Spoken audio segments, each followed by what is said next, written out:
कहीं पर कोई बेईमानी करता है, आप उसकी एक कंप्लेंट केवल मुझे कर दीजिए।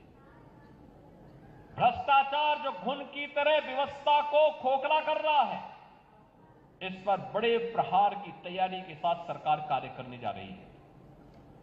हमने पहले ही कहा है कि अपराध और अपराधियों के प्रति, भ्रष्टाचार और भ्रष्टाचारियों के प्रति सरकार जीरो टॉलरेंस की नीति के तहत काम करेगी और उसी जीरो टॉलरेंस की नीति के तहत मैं आपका आह्वान करने के लिए आया हूं। अगर कोई आपसे कहता है कि लोन दिलाने के नाम पे हम आप पैसा दीजिए, हम पैसा दिलाएंगे, कतई विश्वास मत करिए। सरकार के पोर्टल पर जाइए। अगर कोई आपसे अनावश्यक रूप से धनराशि की मांग करता है, आप उसकी शिकायत करिए। हम उसकी जांच करवा करके जवाबदेही तय करवा देंगे वहां पे।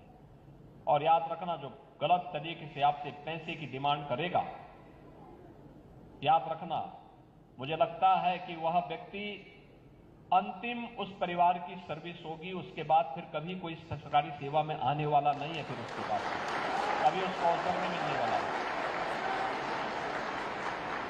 इतनी बड़ी कार्रवाई कर देंगे कि वह एक नजीर बन जाएगी। और बहनों और भाइयों, ये घुन को समाप्त करने की आवश्यकता है, सख्ती के साथ इससे लड़ने की आवश्यकता है। और ये तभी हो सकता है जब समाज सरकार के साथ खड़े होकर के इससे लड़ने के जज्बे के साथ तैयार हो सके। आपका विकास आपके लिए है, आने वाली पीढ़ी के लिए है।